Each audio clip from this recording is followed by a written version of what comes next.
मोदी जी मधुबनी में आकर क्या बोले कि सहरसा से एक नई वंदे भारत ट्रेन चलेगी, जिससे श्रमिक परिवार के बच्चों को जाने में यहाँ से सुविधा होगी। सहरा से मुंबई तक आधुनिक अमृत भारत ट्रेन शुरू होने से हमारे श्रमिक परिवारों को बहुत सुविधा होगी। ये देखिए कितना बड़ा तमाचा वो मार रहे हैं मुंह पर हम लोग के।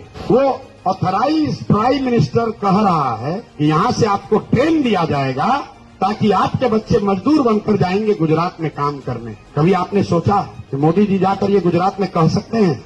हमने सोशल मीडिया पे डालना शुरू किया है कि मोदी जी अगर हिम्मत है तो गुजरात में जाकर ये कह के दिखा दीजिए कि गुजरात से ट्रेन चलेगी जहां गुजरात के श्रमिक परिवार के बच्चे तमिलनाडु और बॉम्बे जाएंगे काम करने। कोई स्वीकार नहीं करेगा। ट्रेन होना चाहिए, लेकिन ट्रेन इसलिए नहीं होना चाहिए कि आपके हमारे बच्चे मजदूर बनकर गुजरात में पंजाब में मजदूरी करने जाएं। अंग्रेज भी तो ट्रेन लाइन बनाया था, अंग्रेजों ने भी तो यहाँ पर जहाज पानी का चलाया था।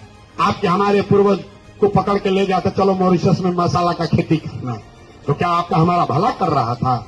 अरे भाई, मोदी जी को ये न कहना चाहिए कि बिहार में फैक्ट्री कब लगेगा। मोदी जी बिहार के भी प्रधानमंत्री हैं, गुजरात के भी प्रधानमंत्री हैं। मधुबनी में आए, उसके बाद 23 तारीख को मोदी जी गए कच्छ। कच्छ है गुजरात में, आप लोगों को तो पता ही है।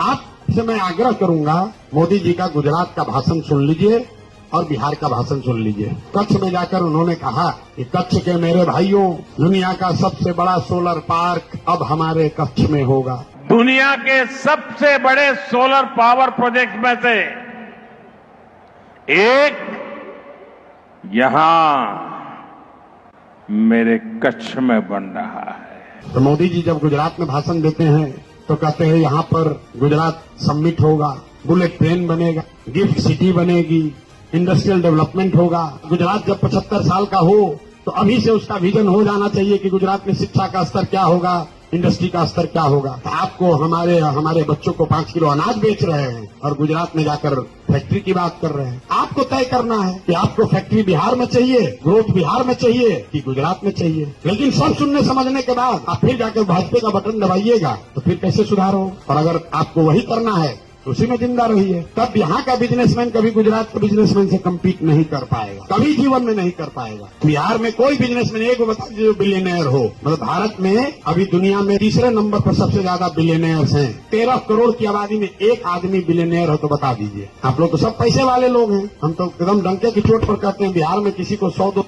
रुपया हो जाए तो पता ही नहीं उसको चल रहा है कि हम धरती पर चलें कि आसमान में चलें। बाप रे बाप, इनके पास इतना रुपया है। 200 करोड़ रुपया लेकर जाइएगा तो नरीमन पॉइंट पर देखो फ्लैट नहीं खरीद पाइएगा। हम लोग इतना पीछे हैं। सिर्फ राजनीति के तौर पर नहीं पीछे हैं, शिक्षा में नहीं पीछे हैं,